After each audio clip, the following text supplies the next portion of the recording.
Hi everybody, welcome to the Talking Teal Season 6 wrap party. I'm Liron Cohen. Oh, I wish I had one of those. And I'm Mimi Torchin. We're Lady Parts TV and we are here to celebrate the 6th season of Wentworth with all of you.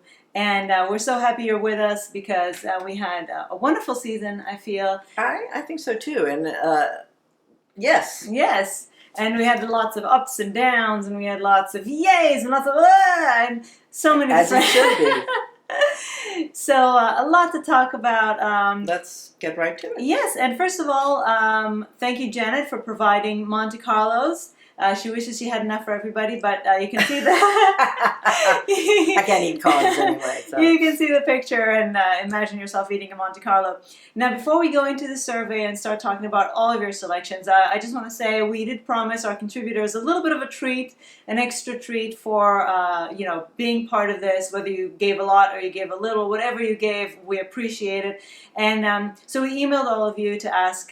We wanted to talk about some of your other favorite shows on our podcast to help you get through the withdrawal symptoms. The dry spell.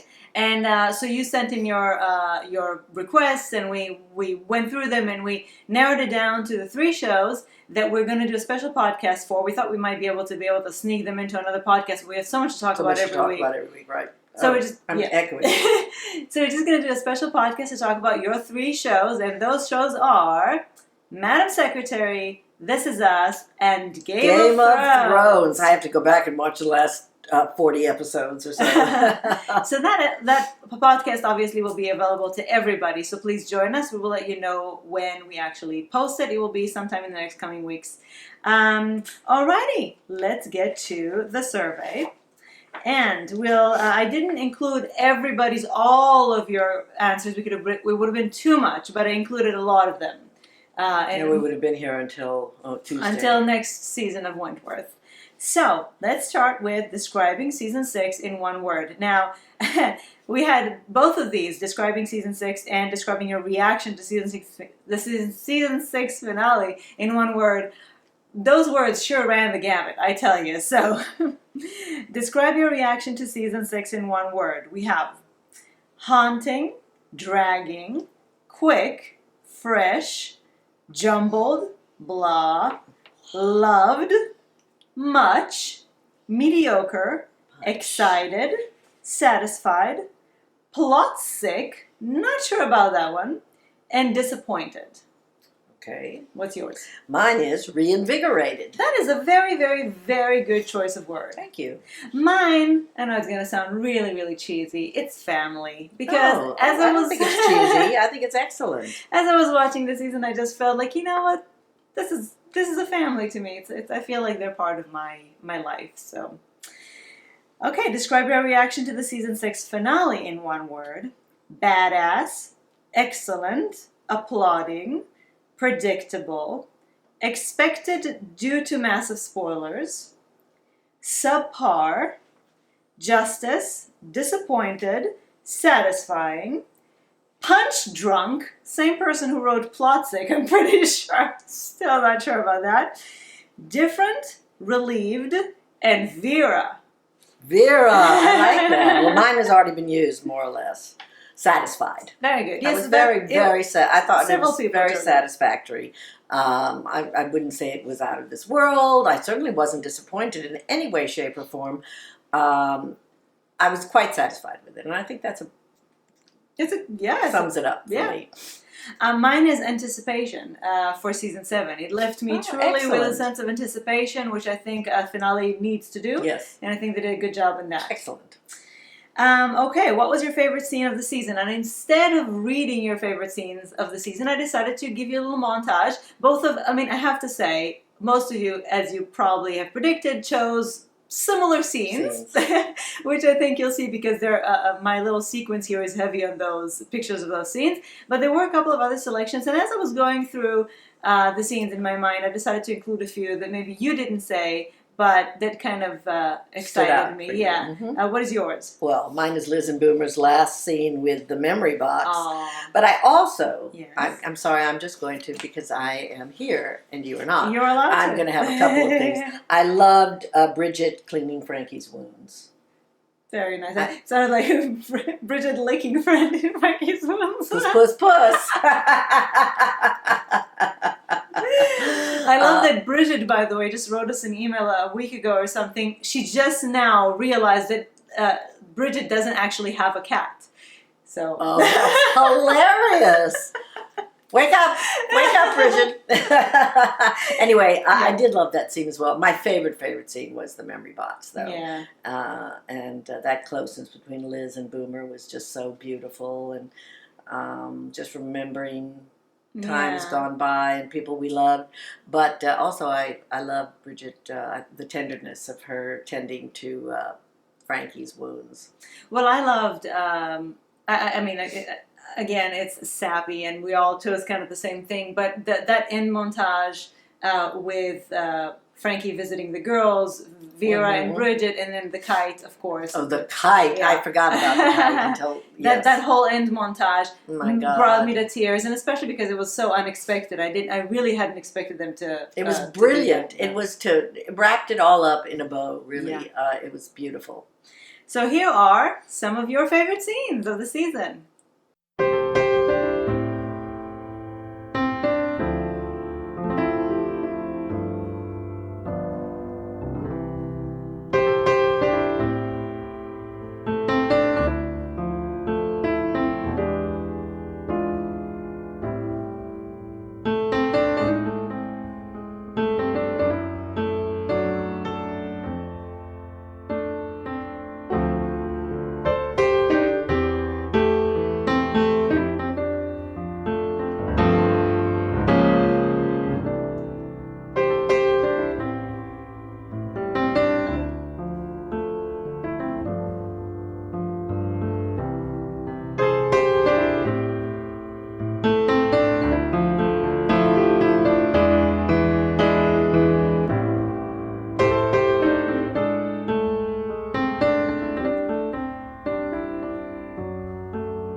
Was your favorite line of the season? I know you had a little problem with that, so let's see if some of these. No memories. Let's see if some of these jog your memory. Okay. So, of course, we have a selection of frigid lines. The very first time I fell in love with you. Paint me a picture. When Bridget is questioned about Frankie by the cops, and she replied, "You'll have to charge me." #frigid forever. #true love. #goosebumps. No matter what, we're in this together. Frankie to Bridget, should you be driving? Bridget, nah. Vera, nap, nah, whatever Australian version of no is that. Vera, you cannot cross this line. Bridget, I've fucking crossed it, I've crossed it. Jake, morning Vera. Vera, fuck you. That's it. That was mine until I remembered a different one and I changed it. That was mine. Kaz to Sonia, you could be out in 2 days or dead in 1. The Boomer defecation line. This one was a big one in the running for me. Allow me to welcome you to country. Yes. Planes. Please, if we had to stop for every noise. I know. I don't remember this one, but Ali to Mary, you aren't good for me. I don't remember that one. Well, she could have said it at any moment of the whole yes, but she didn't actually do much of that. And then when Sonia tells Liz that average people are human ladders, this person says, I've never thought about it, but unfortunately she was right. So did you have nothing? No, I didn't remember a single solitary line. What I'm going to do next season, if we do this, write them down. Right. When I hear one, just write it down because my memory does not hang on to those things anymore. I can remember every line Tennessee Williams and Shakespeare ever wrote, but unfortunately, I can't remember any lines from. So I think I like Morning Vera. Fuck you. Well, that was actually my original one, and then as I was choosing pictures for the montage of this favorite scenes, I remembered my favorite scene, my favorite line. Now I don't remember it precisely. But it was when Kaz told Allie that B would have wanted her to be happy. Oh, yes. That was a beautiful line and a beautiful moment. Yes. And pretty much, besides the memory box, the only time there was any reference to B or to B and Allie being together. So I really, really appreciated that. Okay, what was your single biggest what the fuck moment of the season? Now, I intentionally left it vague. Some of you were like, thought of it as a what the fuck just happened, and some of it thought about, oh, what the fuck, so it could have been awe, it could have been, incredulous. Yeah, right. So, and there were a few of those. Mm-hmm. So, we have Frankie and Bridget's story end moment, which several people said came completely unexpected. And they didn't expect it to end up so quickly, to be wrapped up so quickly, even though it was beautiful. Of course, Ruby being revealed as Danny's killer. That was a big what the fuck moment. Vera still being pregnant, the reveal. Although we guessed that. Well, some of us did. Some of us, we still didn't believe that could actually happen. Yeah. Liz's diagnosis of dementia. But that also we had hints and hints and hints about. Yeah, but it's just that they went there, I love this. The assassination of Allie's character. And we'll have a lot more about that. More than a moment, it's an entire season or two. When Allie said, I don't want to fall for another woman with a death wish, that upset a lot of you. When Brenda Murphy's head had a bullet sail through it. It was great. Kaz knocking Sonia off the roof, of course. Yes.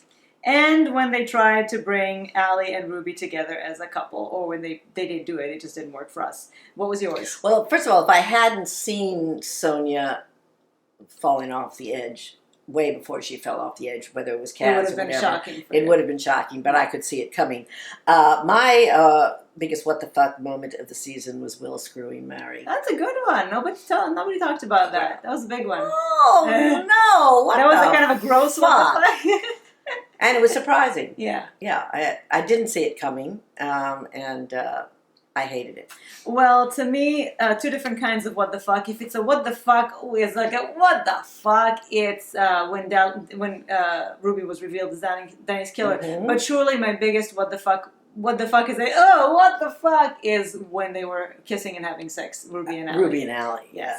Yes, I wouldn't call it a what the fuck. I would just call it I think a what the fuck is something shocking or surprising. It could be differently interpreted, and I like that it's vague. I think that people chose different, a nice area. Yeah, I'm glad nobody picked mine. Options. No. Does that mean it's not a what the fuck moment? No, it just means you're very unique. Okay? Now, who is currently your favorite character? And I did a selection of your choices. Many of them overlap, but I like the different explanations. So, always and forever, Frankie. When she's good, and when she's a bad girl, she's better. A tough survivor and filled with charisma that you just can't resist. I never thought I would ever say this, but I'm in love with Kaz. She finally starts taking some action instead of protecting the villain all the time. I love how she cares about Liz so much and protects her at all costs. Another one that I loved about Kaz was Kaz Proctor. I loathed her in Season 3, hated her in Season 4, liked her in Season 5, and now she's probably my favorite. I love her heart and her demeanor. She's so motherly and caring to the women. Tammy plays the hurt in her eyes so well. A surprise favorite character, Mari. She's a smart, confident, beautiful villain I can truly love to hate. Rita. Do I really need to explain why? Well, I guess she decided she did, because here she goes. She's a great addition to the show. She's a complex and multi-layered character, not just an empty shell or a story facilitator. She's a strong, thoughtful, compassionate, sweet, protective woman. She is the quiet strength, but she's also determined, powerful. She has amazing boxing moves. She can burst in anger and kill someone with her bare hands to protect her loved ones. She's like the mama bear protecting her cubs. And let's be honest, she's a treat for the eyes. Finally, Leah Purcell is an absolute revelation, and I adore her. That was a great character analysis. Mm-hmm. Of course, Bridget. And I'm sorry this is all in past tense as if she's dead, but this is just a direct quote from the person. She was the light, soul, and hope for those women. She was smart, dedicated, beautiful, and loyal. She understood love, partnership, and connection. I had enormous respect for her. She risked her life and limb for the woman she loved. I wish that I could actually know her. Then we have Boomer. She's funny, and you root for her to also have a happy ending. And Vera. She rocks my world. Her character growth is unparalleled and beautiful. She's the true heroine of Wentworth now. And? Well, Vera and Kaz were strong contenders. And then to box for the... As was Liz, but I chose Rita. Very good selection. And I just did small descriptions. I have smart, principled, caring, badass, and, well, Leah Purcell. Well, since we're married, I feel that we share... I feel that we share answers, yes. So I'm going to share yours, but I have my own. I just want to say also to Leah Purcell, welcome to our world. I mean, and by our world, I mean the world of Wentworth and just our world of loving women and fantastic actors and human beings in total. Yes. Just Leah Purcell, we love you. Yes. I love you. I'm not. I don't know if that's the royal we. Oh no, it's definitely our we. Yes. Okay. Mine has to be Kaz, and I said. And I agree also. She's just a mensch, a really good soul. She can be mature, nurturing and motherly, but she can also be fierce. She feels real to me as a character. Mm-hmm. You know, not all characters feel completely real to me. And plus, I just adore Tammy. Her presence makes me happy, makes me feel good. And I've always loved Kaz, but I've loved her increasingly in this season. She just really grown came so to much her own as a human being. Yes, and she found her place in the prison too.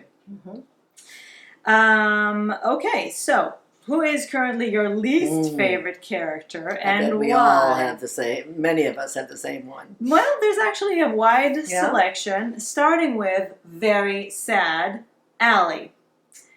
She was already pointless in the story, but her betrayal last episode was totally unacceptable. That slap from Kaz was so well deserved. She's so naive, I can't believe someone really would be like that.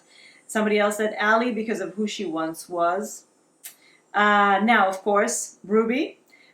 She's annoying, flip-flops, goes from happy to mad to violent, did not like that she choked Allie and then wanted to be with her. And then somebody else said that she doesn't think that she gels well with the other women.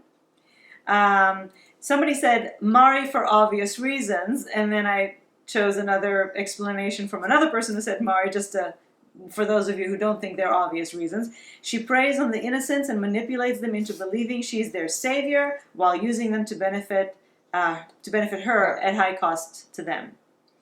Now we have a wide selection of people who said Jake. I'm just going to quote a couple. He's completely useless, and I feel like his storyline is being continued just because he's an awesome actor. It's almost like the writers wanted to find a way to keep him. What value has he really given to this season, other than being Will's confidant and co-conspirator with the Joan burial plotline? He's already impregnated Vera last season. I say do away with him. I'd like to see Vera get a break from the antagonistic interactions she constantly has to have with Jake. Very well put. Kaz. One person chose Kaz. This character seems to me too cardboard, flat story, no change, no journey. Wow. And what show are you watching? And Linda Miles. She should be punished for her behavior. At the beginning she was funny, but now because of her, Drago died, and she should have stopped that. I suspect I know who yours is. And mine is Ruby, and everything about her annoys me. That's it. Okay. She's just... So mine is Ruby, but I explained it a little more. And I said, because really, I mean, the actress is good. Oh, she's wonderful. So I was trying to figure out why she's so brings out such antagonistic feelings for me. And I think it's because of the dissonance between how much I dislike the character and how central the show is trying to make her. That's a very, very good analysis. Thank you. I would have liked someone so much more compelling for the season to revolve around and for Allie to be with. Like, for example, Rita. Rita. Just saying. Okay, now, who is your MVP, your most valuable player of the season? I love this, and I'm going to give two explanations for this. I have to say Zara Dragovic. She scared the shit out of me. For me, she was so believable. When I was watching scenes with her, she made me forget she is an actress. I think this is a combination between amazing acting and brilliant casting. Somebody else who chose Drago, while she lasted, she was well written, and the actress' intensity was very convincing. Her declaration of love to Mari was more believable than Ruby saying she loves Allie. I think Drago, with the little bit that she had to do, she did a lot. A lot. She was a wonderful character. Now, of course, many people chose this character, so I'm giving 3 different explanations for why. Vera. She's like a bridge. Rock on, Vera. She's like a bridge that connects the inside and the outside of Wentworth characters. Her arc took her to new heights this season. She was still the Vera that we've known, but she resisted the urge to give in to her anxieties. That's great. The governor has contact with everyone, and Vera dealt with all the staff and inmates as well as the police and the stalker. Vera was the woman we always hoped she would be this season. Her strut in the governor's pants was well earned this season. And a constant and steadfast post, she is the real strength in the show. She has grown and learned from her mistakes, and it's only made her stronger. She hasn't simpered back to Jake. She handled the blackmailer alone and never faltered in the face of intense scrutiny. Very good. Now, a couple of explanations for this character, who was everybody had reactions to in one way or another. Kaz. She had a great season. She remained true to her principles, but also knew how to evolve and adapt for the good of the women. Because she has kept Bee's promise by taking care of the women, she finally realized that nonviolence doesn't work in the prison, but she has found her way in between what she wants and what the women want. And her caring for Liz and protecting her has been beautiful. She's really following in Bee's footsteps. She is. And we have a couple more. Rita. I felt in some episodes she was totally underutilized, but she really blew a breath of fresh air into the show when she arrived. I love her complete no-nonsense way of dealing with things. She's powerful and strong. She just deals with huge threats fairly easily. Even Drago was no real match for her. Hopefully we'll see a lot more of her in season 7. Also, Leah Purcell is a badass. Bridget. She stood by Frankie without regard for the consequences, and without her figuring out that Iman had a lockup garage, Frankie would likely have been caught and thrown back in jail. Libby Tanner's throughout her time on Wentworth was exquisite, but in the first 3 episodes of season 6, she was brilliant. And finally, somebody chose Hallucination Joan. To each their own. Who's yours? Oh, well, mine is Rita. Although I would say that Vera ran a very strong second. Mm-hmm. And all I have to say again is Leah Purcell. But it isn't all I have to say, because so much story pivoted on Rita that we almost didn't even realize. I mean, she was involved in so much, and so what she did, how she approached things changed a lot of things that went on. And to me, she was just like opening a window and letting in a bright light. Mm-hmm. And I'm just so blown away by Leah Purcell that, and Rita. I thought Rita was so powerful and so good in her intentions. And another character that feels real, feels very grounded. Totally, always, always, always. Everything she did always seemed to me to come from character. It was not story dictated. Yeah. And I loved her, but I do give Vera a very strong second.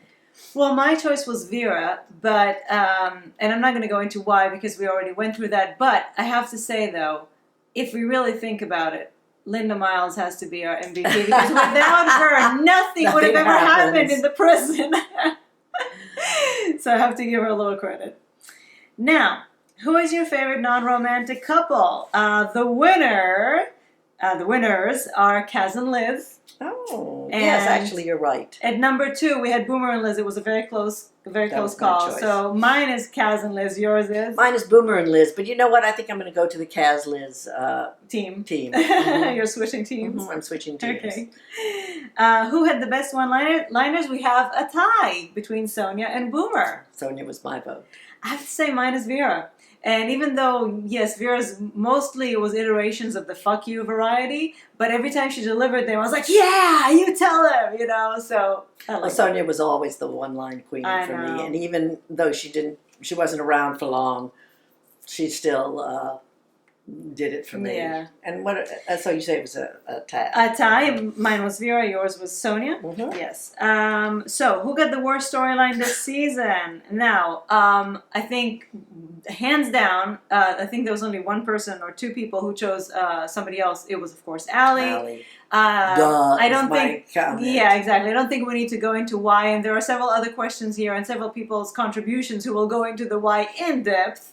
But another person chose Frankie and said Frankie's story has ended in a quick rush. The lines she had could have been more unique and more romantic, especially Bridget's scenes were very blurry emotionally.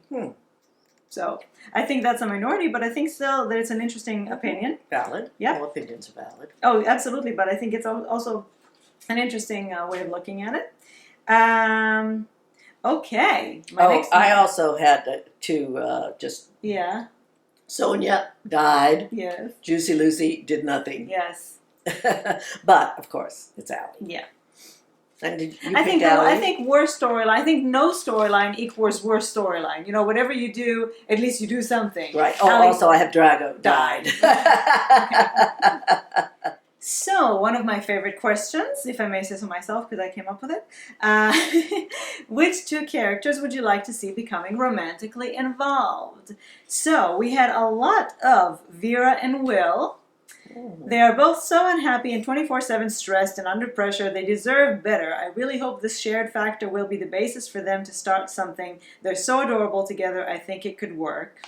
Also, Vera and Will. He would be a great dad, and he cares for Vera. Too bad that all the men Vera knows are murderers. Ha!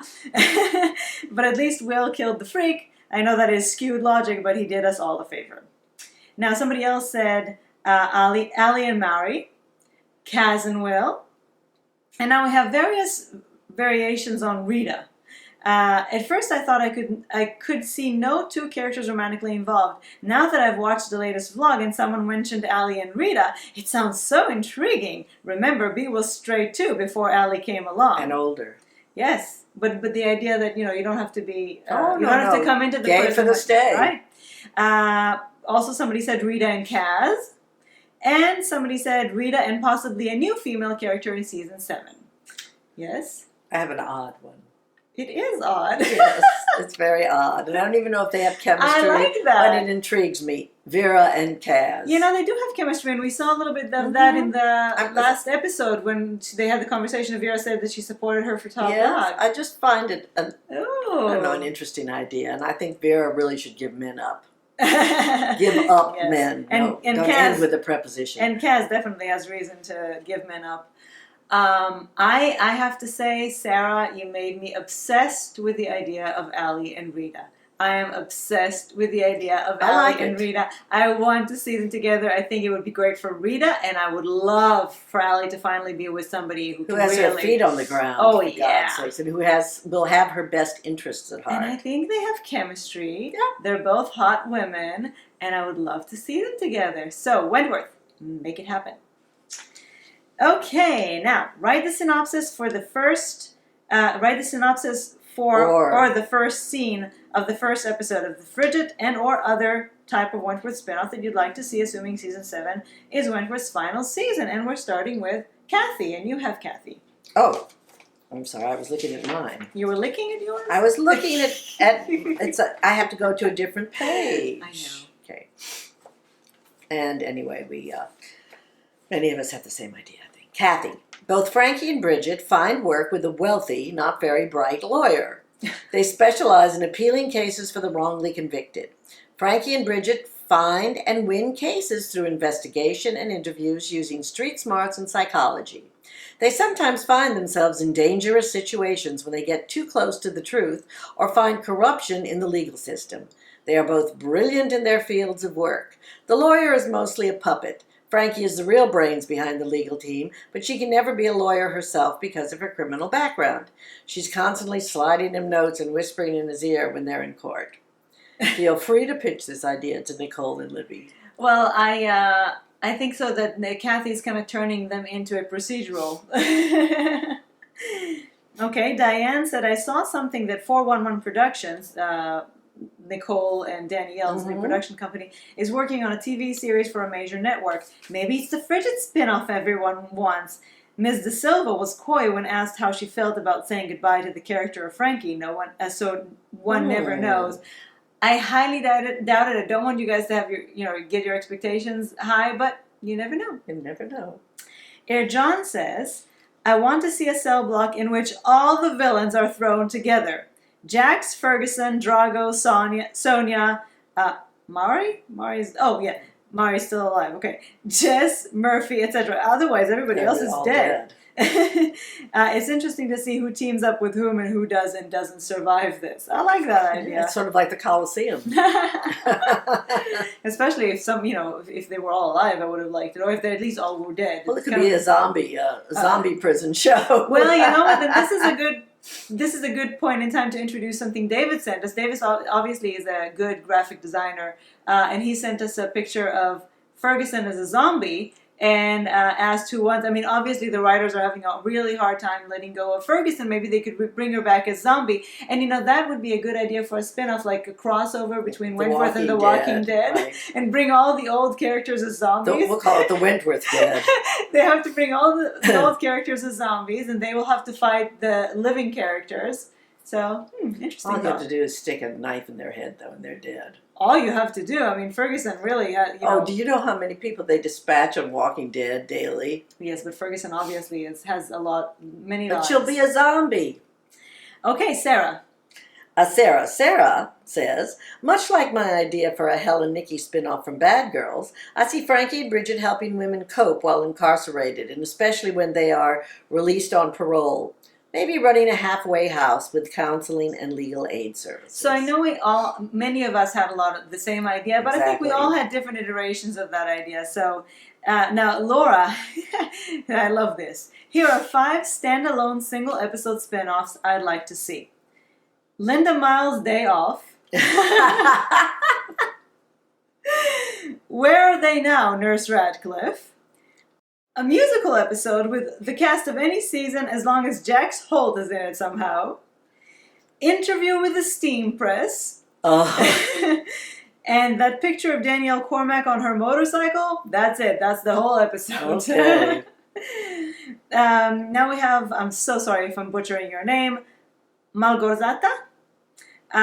Frankie comes to Wentworth, and it turns out that she got a job there. Plus, she's pregnant and is having a baby with Bridget. I was about to say he's having Bridget's baby, but I don't think so. Sort of. Okay, go with Lauren. Okay, Lauren says, I think we've often discussed some sort of law thing working out for Frankie, and I've seen this idea on fan fiction. I'd love to see Frankie entering Wentworth prison as a civilian, walking through the halls, getting, "Hey, Frankie," calls from the women who know her as she is led to a consultation room by Smiles. Consultation room? Is that Bridget's room, maybe? Maybe.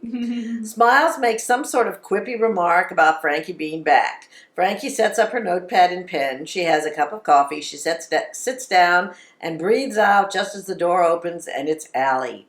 Allie hugs Frankie before sitting opposite her. Frankie opens a file, and they begin talking about Allie's legal rights / reducing her sentence. Basically, they also chat about how good it is to have someone like Frankie here for the women to be able to consult with about their sentences. Okay. Magnolia? Jake becomes more trouble to Vera. How could he be more trouble? My God. Threatening her if she tells anything to the police about his former murders. Vera needs a place to stay for a night and calls Bridget to help. She stays overnight at Bridget's place and tells the situations in Wentworth to them. Frankie offers to help with Boomer's parole and Allie's complicated relations with Kaz, Ruta, Mary's fire triangle? Fire triangle. Oh, well. Fire triangle. Bridget re-enters the story. Denise says, I would like to see a spin-off with Frankie and Bridget running the halfway house for the recently released women from prison that Kaz has talked about. Other characters could be on the show as well. And Thera says that she would have loved to see a Bally spin-off if it were only possible. Okay, what is your spin-off? Mine? Oh. Yes, yours.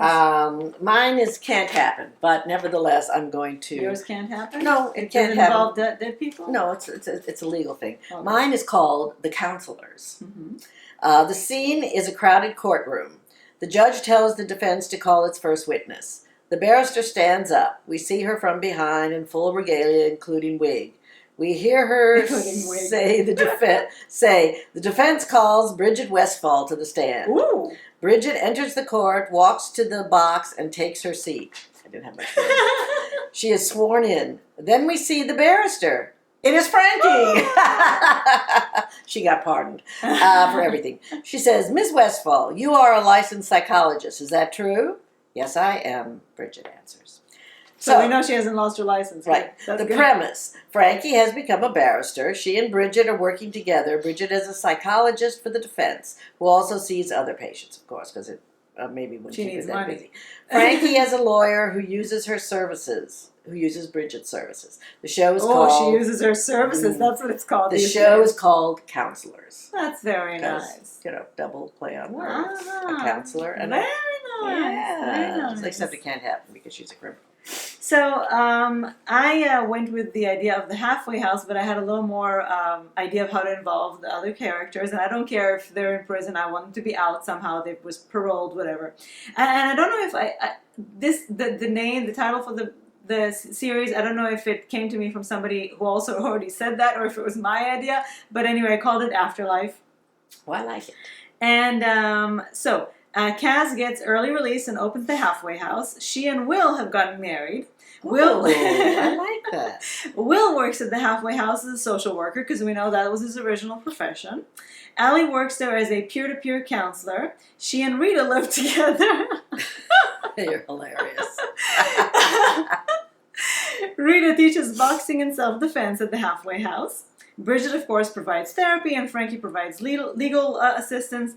And Bridget and Frankie live in a semi-detached house next door to Boomer and her roommate, Maxine. It's hilarious. Absolutely hilarious. I just love it. I just had an idea for a spin-off. Yeah. Blackmore. Blackmore? Isn't that the name of the prison? Barnhurst. Barnhurst! Could be interesting. You mean where Maxine was transferred? Yes, the other prison. Cool. Okay, Barnhurst. That's an option. I could see a spin-off. I could see a spin-off where the Wentworth characters switch and they go to Talking Teal, and now it's a Talking Teal season. Oh. Don't ask me about the specifics. I just want us to be involved. That's all. Maybe we could be put in prison. No. In one line, I know you have prison fantasies, my love. Yeah, okay. In one line, write how you feel about Allie at the end of this season. Okay, so we have complete waste of actor. I have to say waste came up in a lot of responses, so I only included it in that one line. Complete waste of actor. I will always have Allie in my heart because of how she truly loved B. Writers made sure that she disrespected any memory of B. Extremely disappointed. Misused by the writers. I'm sad because she could be so abso-fucking-lutely brilliant. Ferguson might have been right. B died for nothing. And finally, I want her to be a seahorse made of CGI clouds. Yes. What's yours? Mine was she was criminally underused,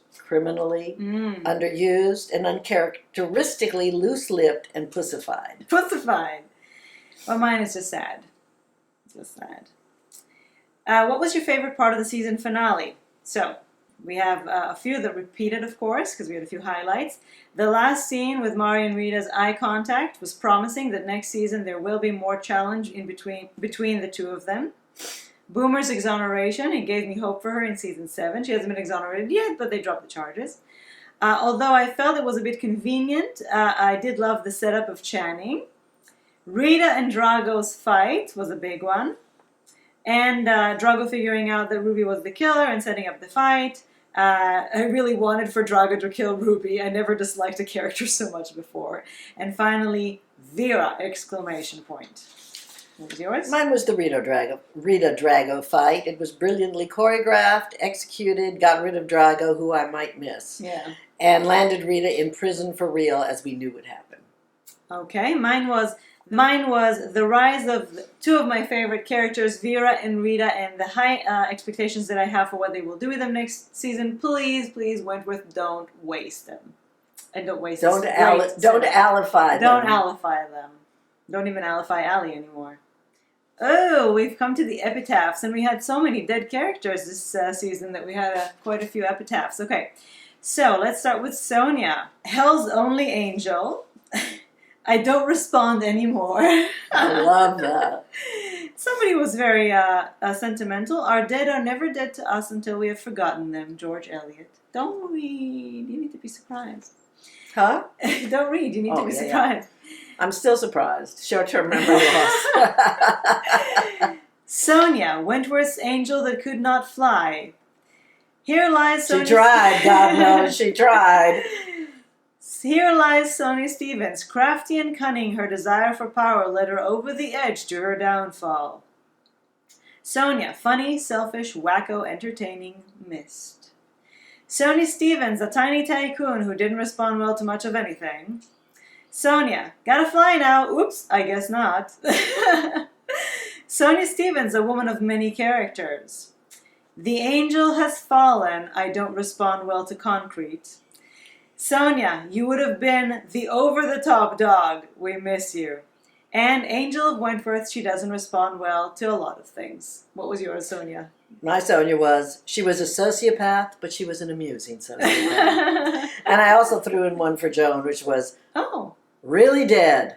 Really? Really? Dead. Really? Really dead. Okay.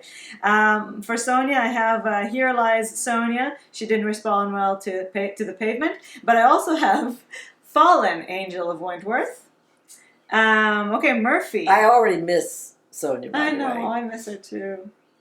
Murphy, a tragic and brutal death due to Murphy's Law. Oh, very good. Murphy finished her life with a bang. Brenda Murphy, a sharing, caring person. Here lies Brenda Murphy. I shouldn't have worn the bun. Oh, that's a great one. I love that's so far my favorite. And C.O. Murphy, no more smoko breaks for her. Do you have one for Murphy? No. No. Oh, I thought we had to pick one or two. No, you could do all three. Well, I'll have to think. Okay. Well, my Murphy one is just a smiley face. Now we have a couple for Zara. My Murphy would be her reach exceeded her grasp. Oh, that's a good one. Zara Dragovich, a quiet woman who died of a big mouth. It's a good one. And Zara Dragovich, loyal to a fault, investigator extraordinaire. Mine is, she's dead. I don't have a Drago. Okay, if you got one do-over and could rewrite a season 6 storyline, which would it be and how would you rewrite it? Kathy says, Miles was actually Murphy's partner. None of the other characters know, but we know because they show us a scene of the two of them colluding. Mm-hmm. I think this, for some reason, people have collusion on the brain. I wonder why. For some reason. I didn't collude. Okay, tell us what Terry said. You have to switch. It's so hard wearing all these hats. Oh my God. Guess what? That clock is actually not working. I can't stand it. All right. Okay. Terry. Allie and Ruby never get together. Allie becomes BFF with Ruby and telling her about Bee and how she took care of the women. Investing in Allie's past to see how she started with Mary and how Kaz saved her and excuse me, I got the hiccups again. And Allie helping Rita bring Mary to justice. Very good. Rachel says, I would have wrapped up the Jones storyline much earlier and spent more time on the mounting tensions between Kaz and Mary. Very good. Sarah? Sarah says, I would have played out Allie and Mary's relationship, with Mary luring Allie back into her clutches. Yes. Allie struggling with her feelings for Mary, knowing how toxic she is for her, and succumbing anyway. Being the addict she is, this would be equivalent of her fighting to stay off drugs. Very good. Despite Kaz doing her best to intervene. It would have been more of a push-pull for Allie between Mary and Kaz, exploring the history between the three of them. And Allie would not have gotten involved with Ruby. I think that's something we all felt. What does Laura says? Laura says, I would have found the Danny plot line and Ruby's character more interesting if Ruby's killing of Danny was unreasonable and excessive. Example, he just said something offensive and she went full bunta and absolutely smashed him like she did with Spike. Rather than reasonable and accidental, her girlfriend was raped and she didn't mean to kill him. Interesting. I like that. Yeah. Diane says, I would drop the Liz dementia storyline. They talked about catching Don the crooked detective. Seeing Liz get revenge on him would have been better. Yes. Good. Interesting. That would have been a good storyline for Liz as opposed to a terrible storyline for Liz. What does Lauren say? Lauren says the Allie-Ruby relationship. I would show more of Allie's internal thoughts and softening towards Ruby. Interesting. So she doesn't say she wouldn't have had it. She just said she would have done differently. She wants to change it. See more of why she supposedly really liked her.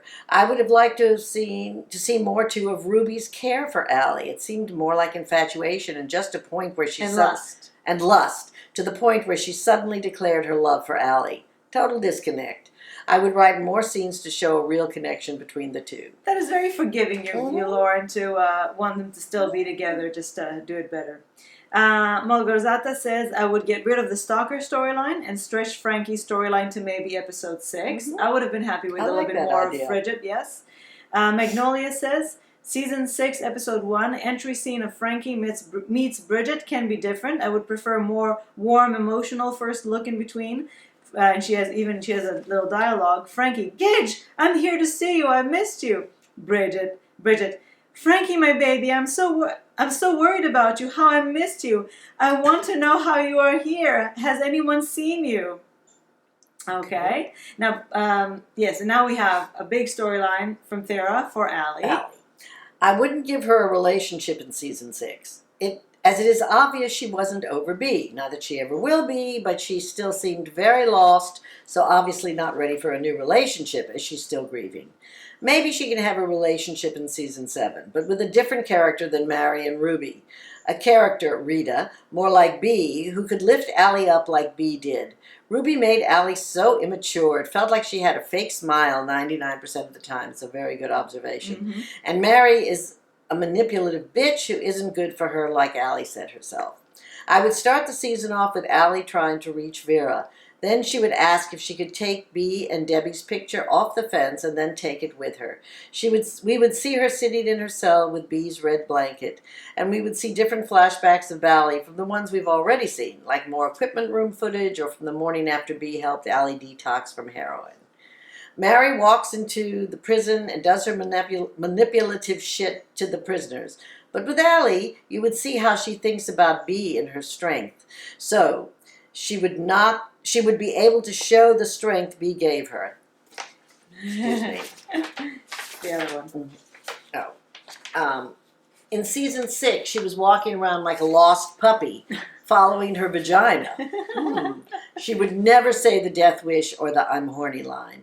She would talk with a passionate respect about B. She would be strong enough to handle Mary's manipulative shit.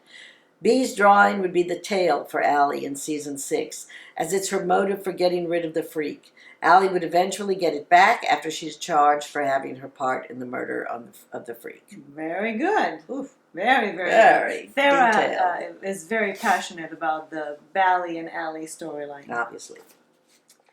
Okay, tell us Denise's answer. Although I'm happy for Frankie and Bridget, I feel like they ended the story about characters that were beloved by the fans very hastily. I was pretty certain this would be the last season for these ladies, but I have always felt we missed so much with them. That's one thing about the show that I would criticize. They always seemed to sacrifice Bridget when it came to a lack of scenes. I agree. Right on. It's consistently throughout the season. It's a shame because there are so many fans who love them and would have loved more in-depth look at their life as a couple in Away from Wentworth. Yes. Very, very good. Yes. Oh. Now, Bridget says, I would have kept Bridget and Frankie. Have her clear her name and explore their life outside the prison. Connected back to the prison too with legal aid and counseling, etc. Vera needed Bridget as well. It all could have been worked out, schedules and pregnancy and such. And Ear John? Here John says Shane would be the stalker, which many of us thought was what was the case. And I can explain why. If he would figure out, and don't ask me how, that what Jackson did to his godmom, imagine what he would think. He would get insane. Shane has the motive. Instead of Vera, Jackson should get the text messages. Since this season is called Guilt and Redemption, it all would end up in a very emotional scene. Shane forgiving Jackson, maybe hug him after he hears what this woman really has done. And then the story is still about Ferguson. Now it was around Ferguson, not really about her. The Ferguson-Shane-Jackson triangle is a beautiful thing I would love to see written. That's very good. Now, what? Oh, did we say what is your response? Oh, what is your? My what would you response, rewrite? well, guess what? Let's see if I can find it. Right here. Oh, dispense with Ruby and Allie. Dispense. Have a rekindling of romance for Mary and Allie, for good or ill. It would give great storyline for Jenko, for her to have to deal with attraction and love for a woman who uses her badly. But still, Mary, I think, still cares for her. So to me, it would be a very interesting storyline. Plus, they have a lot of chemistry. Well, I would have been happy with Mary and a triangle with another person in Allie's life. I would have just recast the role, and I would have written the character completely differently and give him a real love story. Not, again, nobody tries to mimic Bally, and I would have definitely taken out those, mirroring of those. So you're saying no Ruby? I'm saying I would have done I don't care what the character is called, but I would have done I would have given Allie a different love interest. I think that, of course, she would need somebody with chemistry, that had chemistry between them, but I also didn't like the character itself. I would want Allie to be the character that I actually liked, and I would have given them an actual love story as opposed to a fuck story. That's my thing. Again, I'm not trying to say Allie should have already, had a whole huge love story, but a nice little love story. She could have somebody to love her and lift her up. Okay, what are you most hopeful for in season 7? So, Liz not really having dementia. That's definitely a big one for me too. More and better lines for Allie. No more women boxing, seeing less faces and hands in blood. Jake the Snake bites himself. Jake, ooh. Yeah, no, right? Ah. I don't want that image in my head now. Jake getting caught. That's a better way of saying that. Yeah. Bridget returns more scenes with Vera. Rita Connors kicking more ass. Rita showing her true colors, exploring her character, giving her a fuller storyline. We finally have a real confirmation that it was the freak in the box, that she's dead and will never return. People still need a final confirmation. Kaz continuing to be top dog. More character development for the newbies. Will and Vera getting some peace. Allie finding real love. That Rita and Kaz be co-top dogs and really help the women. They need to take down Mary. Get the drugs out once and for all. Vera having her baby. Allie, please redeem Allie. To see Boomer walk free. A happier storyline for Vera where running a prison with issues between the women is her main concern. I'd like to see a relationship between a staff member and an inmate. A real one, not just a lust or convenience thing. Well, we had one of those. Right. I want to see more guards or a new psychologist or someone else that the prisoners can interact with. Right. Getting a little stale with the same old characters. The earlier seasons had more changes in the department, and I think that was good. I was hoping for. I remember when Bridget came in. What a great addition! She was like a breath. She just added light to the show. And I agree. We need people on that side that can be good and they can really have be part of the prison life. A shift in power between the women, with Rita becoming more prominent and forcing less savory women, while who manipulate and use others, to think of more cunning ways to get what they want. Boomer finally gets out and discovers Sonia left her a trust fund. I love that. That's a great idea. And I would like to see all of our girls get out because they find that Ferguson had pulled strings to make them have to stay longer than they should have. I felt that it was that was insinuated with Kaz's sentence because Ferguson wanted to pit B and her against each other for top dog. If you go back and watch season 4, it is quite a shock that Kaz would get a sentence as long as she did for her crimes. Okay, what did you say?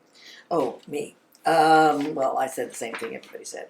Where am I? A really great storyline and love interest for Allie. Liz to have a brain tumor that's operable, not dementia, and a wedding for Frankie and Bridget. Aww. Well, I, as you like to say, am very shallow. I just want to see a lot of lesbian storylines. You're very shallow, but that's all right. I think we would all enjoy that. Good lesbian storylines. Yeah. I mean, it is a women's prison, for God's sake. Exactly. Okay, what piece of advice or kudos would you like to give the Wentworth writers at the end of this season? All right, so we have, again, we kind of run the gamut. More doesn't have to mean better, and stop writing everything as extreme and shocking as possible. Listen to the fans. Key. I've thought about this a lot, and I could criticize many points, but I have to realize that they are writing a lot of stories for a lot of characters, and the seasons are only 12 episodes long. This really became an issue after Bea died, because they made the show an ensemble show rather than about one character and the people who interact with her. But if I were to pick one thing from this season to critique, I think it would be that I do admire the way they tie all the storylines together one way or another. So actually, it's not a critique, a bad critique, it's a, yeah. Go back and watch the first 3 episodes, writers. It was the depth of character development that made us fall in love with the show. We need more of that next season. Kudos. Some amazing scenes and epic moments. Sonia falling off the roof, Frankie getting shot by the police, Bridget and Frankie scenes. Also, love the interjections of humor along the way with Boomer and Smiles providing much of this. You guys do this so well. Get back to character-driven storytelling. Enough with the clever plot focus. Kudos to the writers for episodes 10 and 12 for the most gorgeous scene transitions. I have to go back and look at the scene transitions there. Even if it takes time to build storyline, don't take too much time or it might become a little boring. Don't waste great actors like you did with Libby Tanner and Sigrid Thornton. They could have given us so much more.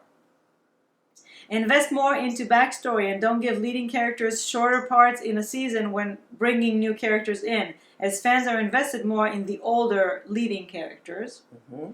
This season lacked the character development loads, especially for the older characters. It would have added so much more to the storylines if they have given us tons more of that. They've created huge plot holes this way, just like they did in Season 5, which had huge plot holes as well.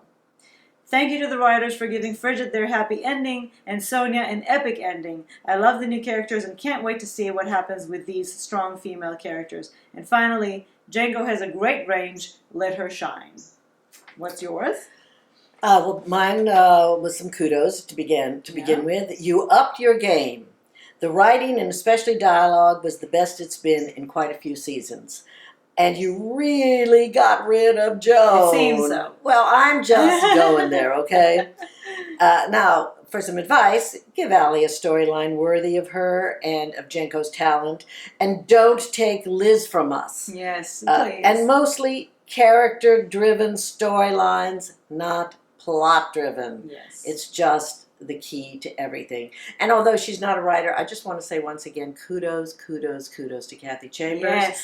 The show was more breathtaking to look at than ever, and that's saying a lot. She ups her game every season. Oh my God, and the lighting. Yeah. It's just... And the editing. And the sound. The way this show is physically is just a knockout, 100%. Yes. So I'll start with the kudos, which is that you really, really rocked it with the casting of Leah Purcell and Susie Porter. Love these two. Great additions to the show. And great foundation for the characters. And now, of course, my advice is you have a gold mine in these two and in many of your other actors. Please do not waste even an ounce of it. And I do want to echo the fact that they do a lot of, it seems like they try to do a lot of narrative spectacle. And a lot of the time it's in the expense of the truth of the intimate storyline and the authenticity of the characters. We don't need spectacle. Mm-mm. What is your message to your fellow Wentworth or Talking Teal fan friends at the end of this season? And we start with your John. Oh my God. Okay. I hope I didn't sound too negative after all, because I'm still in love with this series. I really believe next season will be better than this one. We have a proper build-up, and Rita versus Mari is something I'm really looking forward to. Yes. Terry says, love all the Wentworth fans. Thank you, Talking Teal ladies, for your honest opinions about every episode. Keep up the good work. Well, we'll always be honest because it's impossible for us to. Other words, yes. Thank you. Rachel says, I'm so happy we banded together for this season of Talking Teal. Your observations and speculations made a fun season even better. I want to echo Rachel and say that you guys are amazing. All of your contributions elevate the season so much. So I'm just so happy we got to do this. Me too. It's great. Sarah says, glad most of you like the season. Sorry I wasn't on board. That's okay, Sarah. And Lauren? Lauren says, seriously impressed with everyone's observations, thoughts, theories, etc. It is so great getting to be part of a fan community enjoying the show we all like so much. I have no friends who watch the show. Oh, I'm sorry, and there's Lauren. just so much to discuss every episode. So a big thank you to everyone who writes into Lady Parts and also funded this season of Talking Teal. And a massive thank you to Liron and Mimi who consolidate all these emails and make an hour episode each week. Now let me just say, Liron does all the work. I am simply talent. My wife goes through everything, she reads everything, she puts everything together, she hands me my notes, and I give you my opinions. And basically that's as far as I'm concerned. So you really, really, really have to thank my wife for the heavy lifting. Thank you, but your contribution is invaluable, Well, and this you know. Talking Teal would have been nothing without you. So. Well, you would have been talking to yourself, but otherwise it would have been all right. Well, thank you, Lauren. Thank you, Lauren. Lily, and thank you, Mimi. Thank you, darling. Lily, thanks to everyone who responded quickly and positively to my proposition. And in first place, you, Liron and Mimi. Thank you. Thanks to the generosity of my fellow Wentworth fans, we had an entire season of Talking Teal. Thank you. The depth and accuracy of their analysis always amaze me. It brings another... Yes, me too. It brings another dimension of understanding and improves the watching experience. See you next year.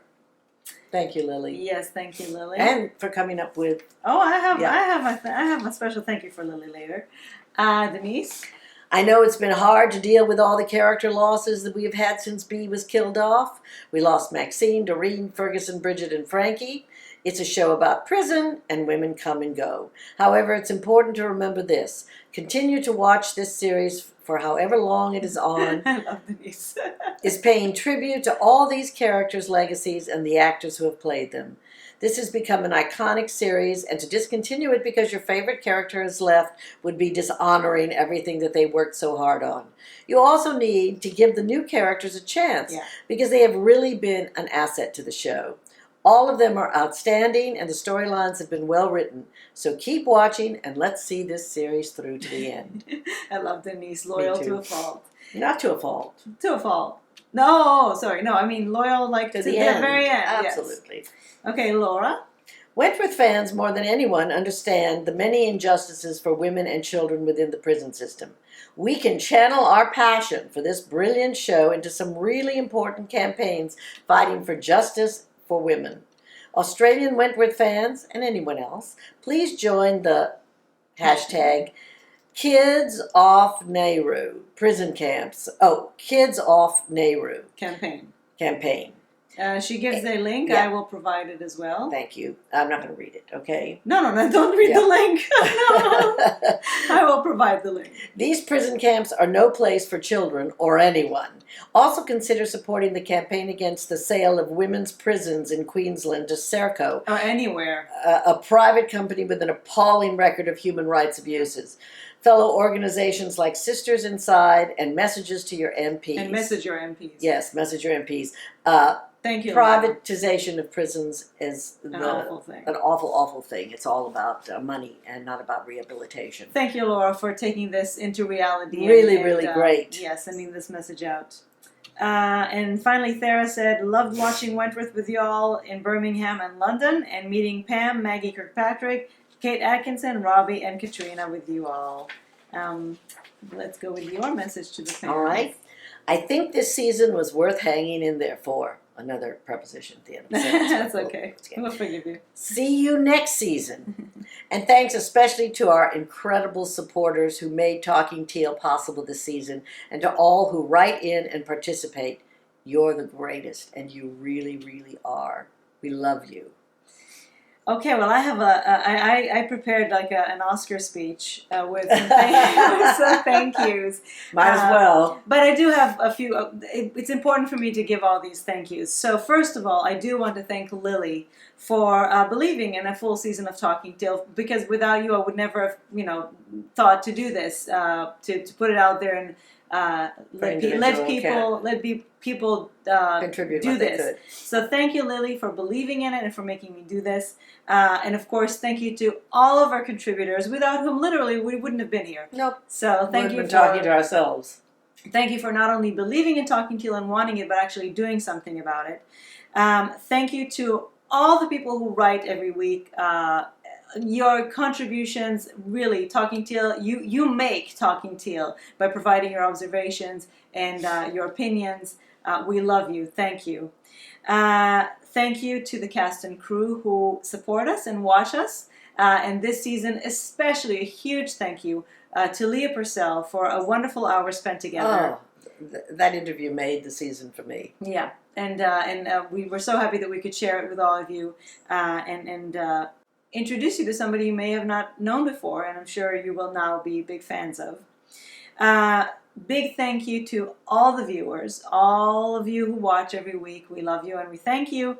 And of course, finally, thank you to my beautiful, wonderful wife for getting up on Sundays early in the morning and for being such a good sport and having the most intelligent brain that I know. Oh, honey. Well, you have the best brain I know. But anyway, it's fun. It keeps me, keeps me doing something else and watching television, and piddling in the garden and shooting photographs all day long. So thank you, honey. And thank you to all of you.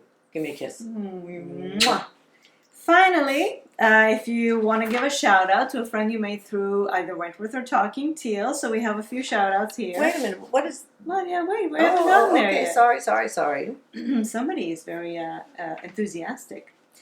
Your John says, I would love to give a shout out to my mom Wilma and my brother Jimmy, I think that's how it's pronounced, who sustained to watch every single episode till the end of season 6 with me, even when he got so sick of Ferguson. Mimi knows the feeling. I know the feeling. Lily says, to everyone who contributed to the Indiegogo campaign and made this season of Talking Teal possible. Thera says to Celine, and to us, thank you for doing all these amazing Talking Teals.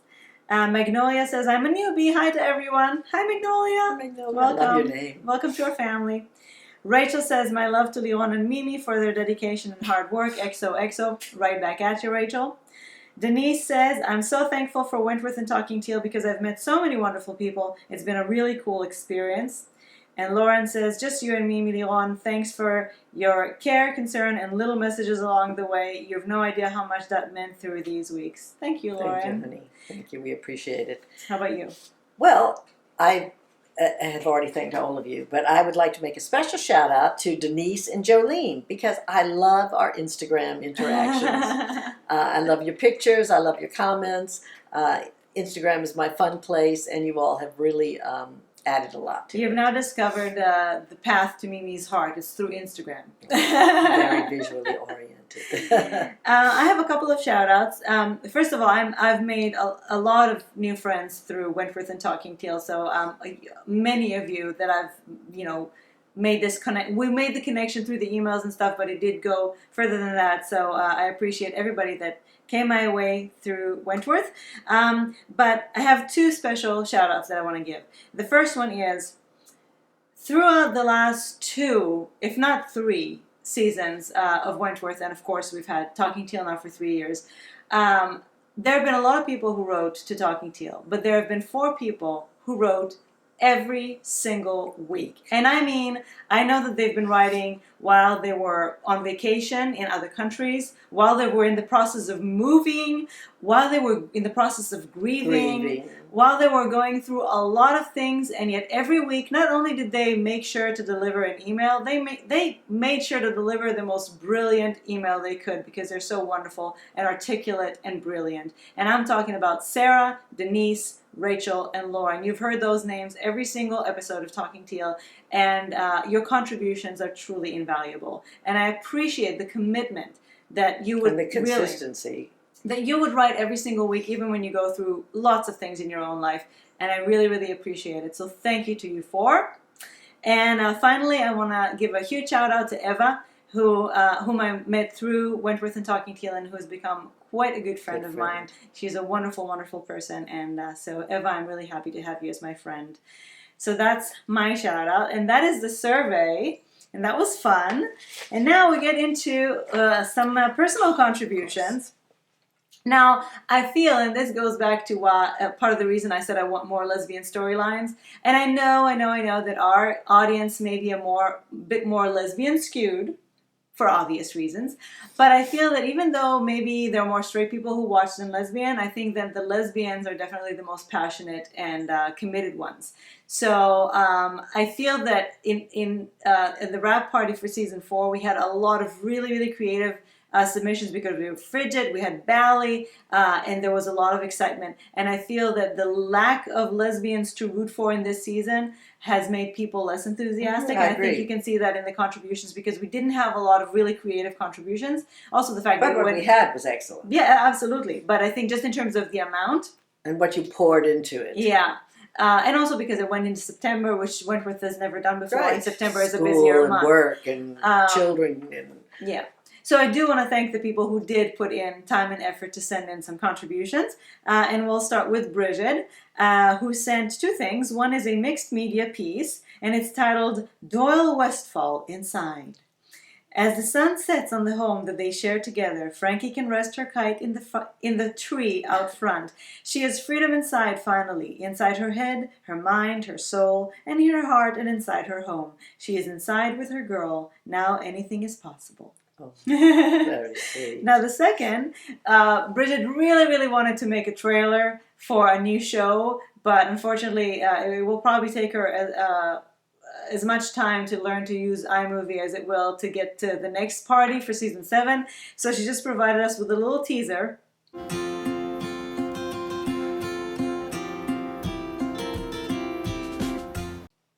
So the new TV show is an hour drama called No Matter What, a spin-off continuing the storyline of Frankie Doyle and Bridget Westfall. Set in Melbourne, Australia, both women have set up a counseling business, legal aid and psychological consultation. Counselors. And evaluation for women incarcerated or newly released. They have also started a youth program for troubled teen who might have one or both parents in the prison system. Frankie is going to law school while working, and Bridget is also renovating the new offices. I hope she's not going to have chartreuse chairs anymore. Their offices are actually in a building they share with an animal rescue called Angel Time. And now they really do have a cat. Very funny. Actually, 2 kittens that they just rescued and named Shiraz and Pinot. They are still living in Bridget's house, but are thinking about getting a cottage by the water. They still do not have a hot car, but Frankie does have the hot girl. So and vice versa. It's called No Matter What. The tagline is We Are In This Together. And she has a few casting suggestions. The cast is Libby Tanner, of course, Nicole Da Silva, Katrina Milosevic, and now an assortment of people who came from everywhere, every which way. Susanna Flood, Rachel Crawford, Russell Tovey, Wendy Crewson, William Fichtner, Bill Fichtner. I know Bill Fichtner. And Ms. Kate Blanchett as Judge Joanna Allerton. We'll watch this show. We'll watch it, Bridget. Make it happen. We'll call it Talking. What's the show called? It's called No Matter What. We're talking about No Matter What. No Matter What. I love it. Thank you, Bridget. That was very creative. We'll call it What Matters. What matters most. No, just to go for the 3. No, okay. Anyway, we'll call it something. Just make it happen. I love it. I love it. Thank you, Bridget. Now, David, who already provided this. Stop looking at my notes. I'm not looking at your notes. I'm just She's cheating. I'm not. David already provided. David already provided the Ferguson zombie picture. And now he has 2 more submissions. The first one, he says, I loved seasons 4, 5, and 6 dearly, but it never sat right with me that they wrapped Ferguson governorship up so quickly. They escalated her character too quickly in season 3. She could have bubbled away for a few more seasons. With that in mind, I tried to think how I would have rewritten seasons 4, 5, and 6. And here we go. Okay, season 4. Ferguson is exonerated in episode 11. She returns fully reinstated as governor in episode 12. She has Lucy put in isolation indefinitely and has Bea and Allie literally dragged apart. She watches triumphantly smiling as B is transferred to Blackmore Prison, leaving Allie devastated. Maybe that's where I came up with Blackmore. Maybe. Isn't it Barnhurst? Maybe there's a Blackmore too? There's a Blackmore too, but anyway, that was another spin-off. Vera is demoted and Jake promoted to deputy governor. Ugh. Season 5. Rita Connors arrives in episode 1. Rita and Ferguson clash massively. He also provides a visual aid for this one. Ferguson toys with Allie regarding information about B, withholding letters, etc. She isolates Allie, making her believe that B has moved on without her. Suspecting that she has been withholding information, Allie tries to get close to Ferguson in order to get the correspondence. But Allie's plan backfires and Ferguson assaults her. It's revealed in episode 11 that there has been a riot at Blackmore. When the prisoner from Blackmore, Kath Maxwell, reveals to the women that B died in episode 12, the women hold a funeral for B. Unbeknownst to them that Kath is working for Ferguson, and B is very much alive in a prison van heading to Western Australia. It is also revealed that Rita is a detective, working to flush out Ferguson once and for all, or flush her down the toilet. Rita's plan to bring her down is scuppered when her little sister Ruby is brought in as a transfer from Blackmore. Season 6. Season 6. Vera is made aware of Rita's secret and teams up with her to bring Ferguson down from the inside. Meanwhile, Kath Maxwell moves to take top dog from Kaz, but it is Rita who takes up the mantle. He may have, by the way, incorporated some stuff from Prisoner. Maybe. Yeah.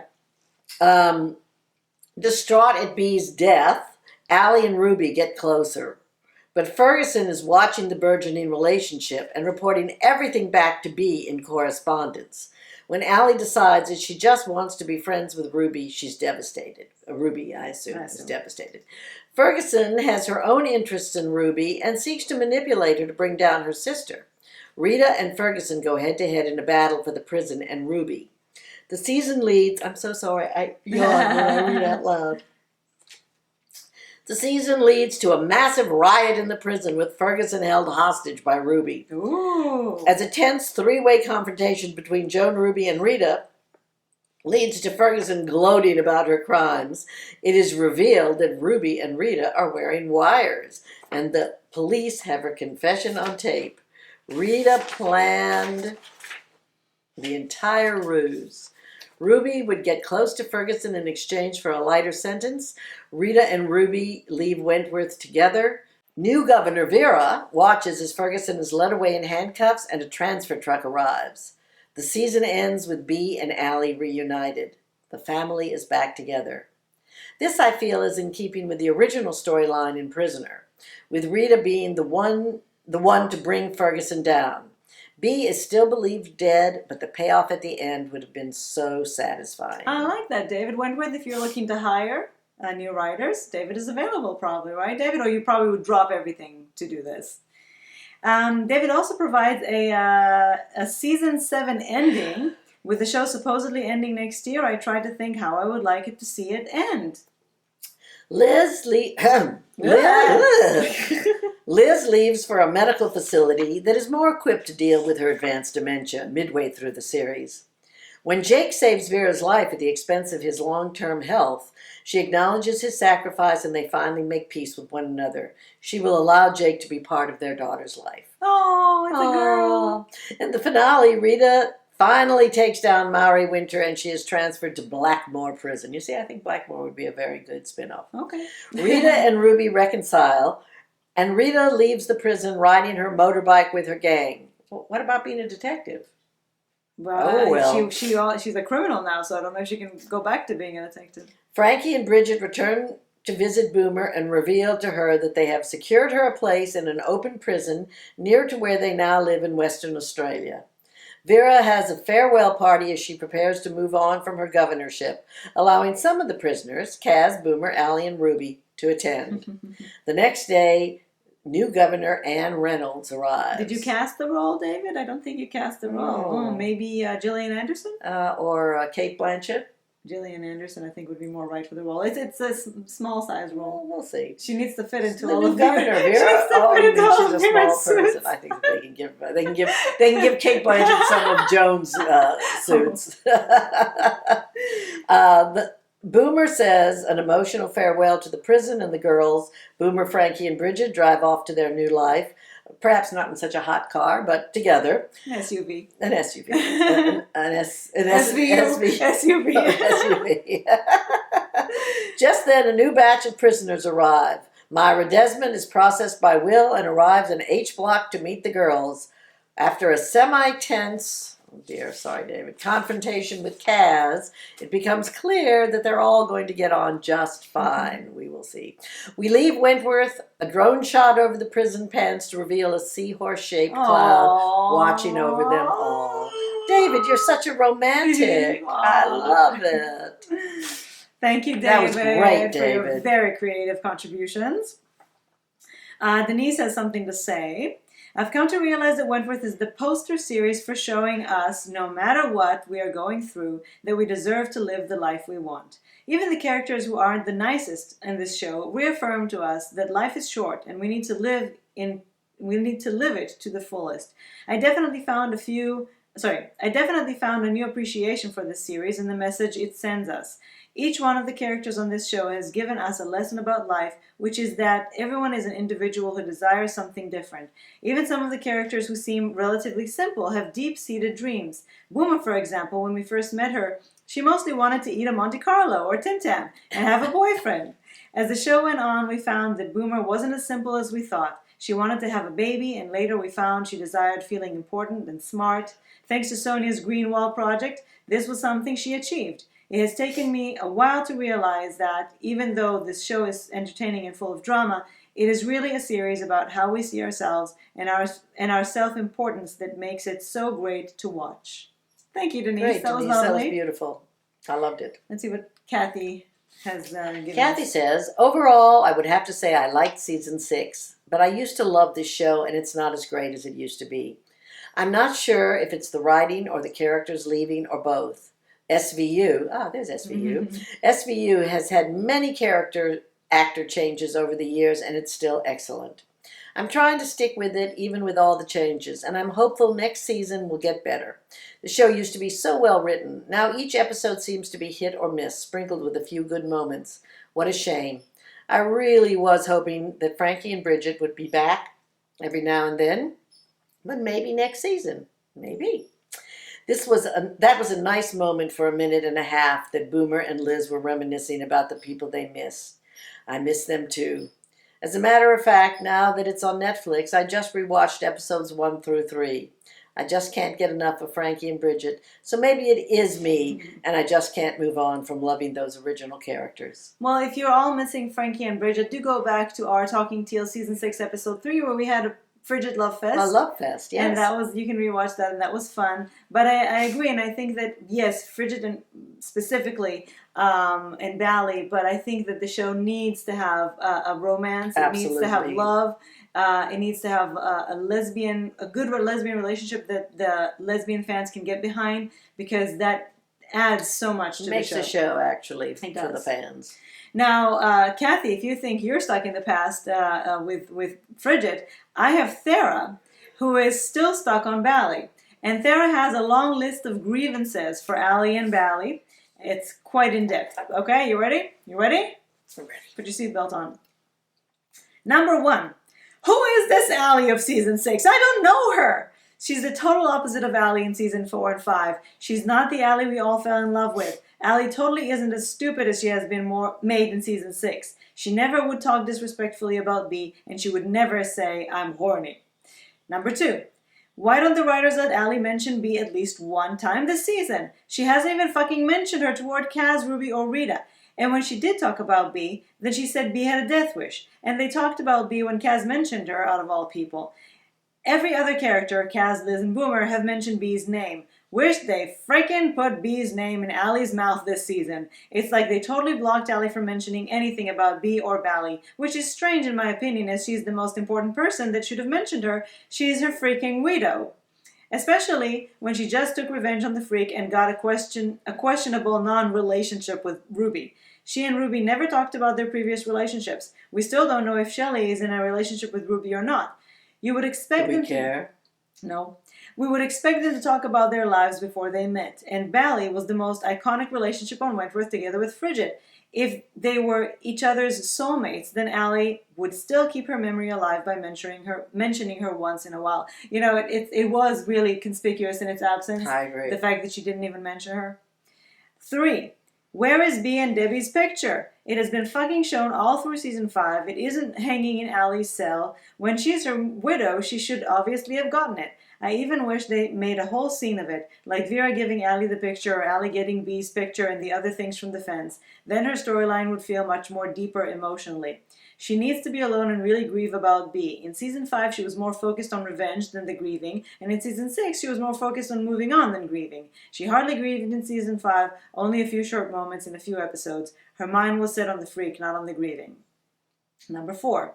Not much time has passed since the beginning of season 5 towards season 6. Plus, Allie barely grieved in season 5, and she hardly shown emotion about losing Bee in season 6. She barely had any hesitation about moving on. The only time she hesitated was when Allie and Ruby had a convoy in her cell, but Kaz walked in, so it got cut short. But it could have gone back to that convo, as it was obviously an important part of Allie's emotions about moving on. I bet she wanted to mention Bee, but apparently the Wentworth writers avoid everything involving Bee or Allie.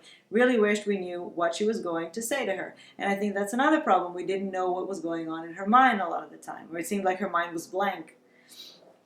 Number 5. Why are the writers so disrespectful toward the Bally legacy, Bee and Allie's characters? Like with giving Allie the line about Bee having a death wish. I so didn't understand that line. Bee gave her life to confront the freak, to protect or take revenge for Allie and the women. Yes, she did say her goodbyes to the women in her cell, but she only did that because she wanted to be with Allie, as she heard from Maxine that she wasn't going to survive the attack from the freak. Then Allie herself had 2 death wishes in season 5 when she attacked the freak with a ball in the sock and with a syringe. She wanted to be with Bee as well. So to me, she did exactly the same as Bee did, taking revenge in her name. She even said to the freak and to Frankie that she wanted to die, but the freak didn't kill her because she wanted to punish her more, letting her live in the pain of missing the love of her life. Number 6. Still fucking annoyed with them cutting Bally short. They had gold in their hands with a chemistry and love story. Bee still could have had a ton of storyline, especially when they would have brought in Mary in season 4 or 5 already. I don't get how the writers said that her storyline had nowhere to go anymore. Bally did have a beautiful Juliet and Juliet heartbreaking ending though. Number 7. Allie's character deserves a way deeper storyline than this stupid love triangle with the lame writing of making Ruby Danny's killer and giving her the brain injury. At least they could have done a ton more things with that triangle, like showing us more backstory of Allie, Kaz, and Mary. Number 8. They should have gone deeper into Allie's character. The season lacked the character development loads. It would have added so much more to the storyline if they'd given us a ton more of that. They've created huge plot holes this way, just like they did in season 5, which had huge plot holes as well. Number 9, the end of the red blanket. I have a feeling we have seen the red blanket for the last time in episode 8. It wasn't lying on Allie's bed anymore in episode 9, which I find a good thing with not letting Ruby on it. But it would be nice to still see it somehow. Now that their relationship with Ruby is over and done with, I hope to see the red blanket back again in season 7. With a credit even. The red blanket played by Kate Blanchett.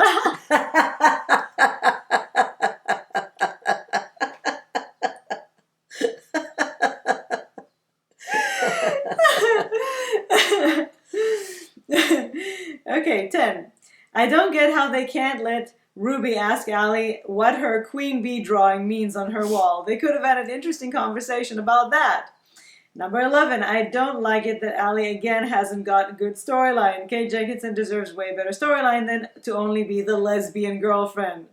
Number 12, I hoped we would have seen more of Bee's character inside of Allie's character. You would expect she would have grown more from what Bee has given her as her soulmate, as Allie had fallen for her strength. I honestly expected to have seen that more in this season. Definitely. Number 13, never thought Allie would get a relationship with Ruby. The way Ruby pursued a relationship with Allie totally wasn't sweet at all. She has been so harsh toward Allie with pushing her against the wall and wanting sex with her. It totally was the opposite of everything Allie was, which was gentle, slow and passionate build-up, lots of chemistry. Number 14, I hate that they redo the scenes of Allie with Allie and Ruby. So disrespectful. So all of us. Number 15, I don't get how they expect us to ship this Allie and Ruby relationship. It's totally not worth of a ship. It's barely worth a dinghy. Number 16, I would ship Allie and Rita more as Rita's character is way more interesting than Ruby. Ruby is a little brat, where Rita is very powerful and mature, so way more Allie's type. But she seems to be straight, but so was B at first. Number 17, I do prefer Allie to be on her own for once, though. Her character is also meant to be interesting without being in a relationship. I mean, you only have to look at her backstory. There are a ton of things to tell about her, to give her character a way deeper meaning. Our fans are really invested in Allie's character. She deserves a good storyline. Number 18, we're at the home stretch. It's okay, I'm going nowhere. Allie could have had an interesting storyline if they found B's drawing in the box with the freak, as it is a motive to kill her, and then Allie eventually would have gotten her drawing back. That should open her eyes about the bond she had with Mary. Number 19, Allie's life should be like hell right now in prison after Mary made her a target in the yard for showing everyone that she was a lagger. And number 20, finally, Allie was walking through a few episodes like a lost zombie, like she doesn't know where to go. Letting her try to find Ruby in episode 12 like she cared about her was unbelievable. Ruby had a good reason to end the relationship with her. I don't understand how Allie didn't understand that. All true. All true. All very true. I think if Jenko is watching any of these, she should feel very gratified very and loved by the way we feel her misuse. Mm-hmm. And that we want her to be more front and center for sure. Yes. And we want her to continue the B legacy, definitely. Finally, we have Sarah's contribution. Sarah really contributed. You really put some thought into this, Sarah. Oh, Sarah puts thought into everything. And Sarah says, get your coffee, get your Monte Carlos, get some snacks. Make sure to take a bathroom get comfortable. break if you need. Yes. Sarah says, I wrote this after season 6, episode 7. I should probably say, Sarah wrote this after season 6, episode 7, but she said that she still finds it very relevant today. And so they delivered it maybe with a few updates. Yes. I feel the need to evaluate my lackluster attitude for this season. Through the TT episode, Talking Teal. Yes, Talking Teal episodes, you all have given me a lot to think about. Thank you, Sarah. I see much of what you are seeing in terms of the quality of the show, the writing, the performances, and the stories. I'm aware of what's going on with characters and their respective development. I just haven't felt compelled to write about it at length. Why is that? What has changed? As much as I admire the writing of Wentworth, the truth is, it has changed. It has become far more plot-driven than character-driven. In fact, I remember writing about this issue last year, and I'm sad to say I'm still feeling it this year, though with less frustration. Not that character development has been abandoned. It certainly has not. But the character development we are getting and our awareness and understanding of characters has become far more reliant on the needs of the plot. The writing is focused on building up to the next big surprise or turning point in the plot. And the characters are there to facilitate these moments. Character development feels like an afterthought, not the main goal. There are so few characters on the show now that compel me to engage in their journey. The exceptions are Boomer, Liz, Kaz, and Vera, all our old pals. Overall, they have been the only characters that are keeping my interest in terms of their growth as characters. But in large part, it's because they are established characters I still care about. Putting fan love aside, I think there is an intellectual reason why the characters of Bea and Frankie are being missed. We are no longer on a focused journey with a character, following their experience in this foreign environment. Granted, after 5 years, the audience has become pretty familiar with this prison's environment. So we no longer need that aspect of Bea's presence. And she adds, an edit. However, the main premise of the show to start was to show how Bee Smith became Queen Bee, top dog. This was especially true for viewers who knew the original Prisoner series. There was a given expectation of where we were going with Bee's character, though we weren't sure how we were going to get there. That was the exciting part. And further edit, with Frankie, there was also a set expectation, more for those of us who loved the character and saw her potential to change. But certainly by the start of season 3, it was clearly presented on the show that there was an intention to redeem her. That was her path. How she got there, and even if she got there, was the question keeping us tuning in. We are missing this sense of course projection now. What Bee and Frankie gave us was something to look forward to. From the start, we knew enough about each of them to know that their journey in prison would change them in good and bad ways.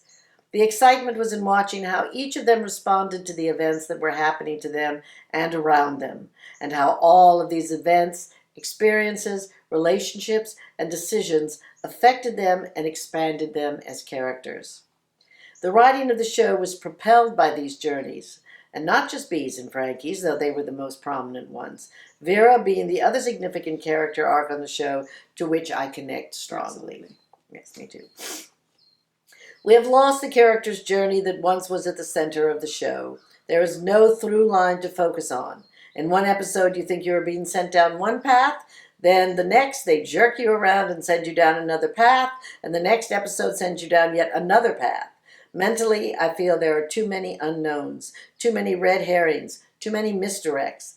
I love a good mystery and plot twist, same as everyone. And I understand how Wentworth creates understanding for a character and development through different events and interactions with characters. But for me, they need to get me invested in these events and interactions through my connection and investment in the characters. Yes, Rita and Mary are fascinating people, but I'm not emotionally invested in what happens to them in terms of their character growth, mainly because I've not been given any hints as to what their character growth goals are. Interesting point. I had that understanding with Bee and Frankie, and longing to see how it would all manifest engaged me fully in mind and heart, regardless of the various plots and stories those characters were involved in. I have no character goals for Rita or Mary, or Ruby either. This is also the reason Sonia's death wasn't that impactful to me. I wasn't invested in the outcome of her character's journey. What does interest me is how this will impact Kaz, because I care about Kaz. And she adds, sadly, but not surprisingly, there was no impact on Kaz regarding Sonia's death other than more years tacked onto her sentence. Which is upsetting to me because it was self-defense. Yes, also, but there should have been also. There should have been more. Kaz has, does have a heart. I just thought it was also the way that they just killed Sonia and that was it. That was it. I expected for there to be more ramifications. Yeah. With Sonia dealt with, the focus now shifts to Liz's new challenge, which does interest me. Edit. How will her diagnosis change her experience and that of Kaz's and Boomer's? I care about Boomer's growth as well. Edit. Pity the workshop didn't continue to give her something to do, especially with her parole pending. It would have been good job prep for her on the outside. But she did get her welding certification, so that's good. These are journeys I can understand and invest in emotionally. I just don't have that sense with Rita and Mary. Even Allie I struggle with in terms of my investment in her character, mainly because I don't feel the writers care about her evolution. She's just a plot device now, a point device. They are all over the map with her and have been since Bee's death. I felt I knew and understood her as an individual, far more in season 4 than I have in seasons 5 and 6. Even though we barely knew her in season 4. Yeah. I just don't get the feeling they know what to do with her, and so her character is inconsistent with no defined path. As soapy and weird as Bad Girls got, especially in its last 3 to 4 seasons, it went 8 years, one too many in my opinion. The one thing I loved about the writing of that show was their ability to prioritize and focus in on individual stories, while at the same time be a dynamic ensemble show. I don't feel that Wentworth writers had the same balance. As I say, I started to feel this imbalance last year after Bee's death, when they shifted from character-driven to plot-driven storytelling. I think we sort of understand that the main problem for the last few seasons has been A focus on plot, not character. Yeah. Maybe it's because they were so focused on B's journey for too long as the center of the show. Maybe it's taken them this long to find their footing with this new ensemble formula. That's an interesting idea. I don't know. Trouble is, they only have one season left. Maybe. All right. But from what we know, there's only one season left. I honestly don't expect things to improve at this point. Final edit. By the end of this season, Vera's story took the lead, and though I didn't care for it, having her as a central focus did give me something to look forward to. Liz's story picked up some energy, as did Kaz's. However, I was still left with great disappointment in Mary and Rita's stories. They lacked the character development focus I like and had gotten used to with this show. I am intrigued by what will happen with Rita next year, but again, with only one season left, how much of a journey are we going to get? Overall, I think they wasted too much time this season on plot development and not enough on character development.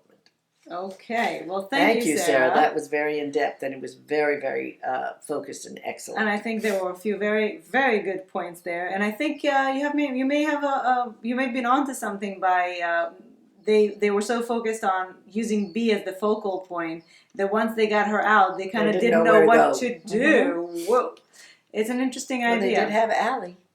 Yes, Allie could have continued, carried the torch. Exactly. They also had Frankie for another season and a little bit. And they brought Rita intentionally mimicking her entrance with B's entrance. There are some problems, but I think overall, really, I was much happier with. I love this season. I have to tell you, I was relieved because after the bird on the daisy things here. After last season, I was extremely my feelings were extremely blah toward this season. I was really worried that they would have another disappointing season, so I was really happy when it started off with a bang. And regardless of some highs and lows, it was pretty solid throughout, with a strong season finale. I wish we hadn't had to worry so long whether or not the Joan freak was dead, because I just was so over her so long ago. But I'll tell you what I was extremely happy about, and that we did get another full season of Talking Teal, that we got to do this, that we got to enjoy the season with all of your inputs, your observations, because 90% of that stuff not that I wouldn't have thought of myself. I wouldn't have even taken the time to try to think about myself. We would have just watched. Yeah, I would have watched the episode and then moved on into the next episode. So it does make it a much richer experience. Especially because it's a show that's worthy of our attention and our deeper thought. Absolutely. So thank you for joining us for an entire season of Talking Teal. I do hope we get to do this again next season. And I hope to see you all throughout the year, not just during Wentworth season. Yes, some of you disappear. And watch our Lady Parts vlogs. Watch our Lady Parts vlogs. Listen to our podcasts. Email us. We love your input about everything. And we still have some lesbian movie clubs. Oh, yeah, we have tons of stuff going on. And, of course, social media is always active with this, that, and the other. So see you on Instagram. Exactly. So thank you again. Thank you. Have a wonderful year. Have a wonderful year, and we will hopefully see you next season. And before we go, thank you, Wentworth, for creating a show that brings so many people together, that good or bad, people have lots to say about it because they're passionate about it.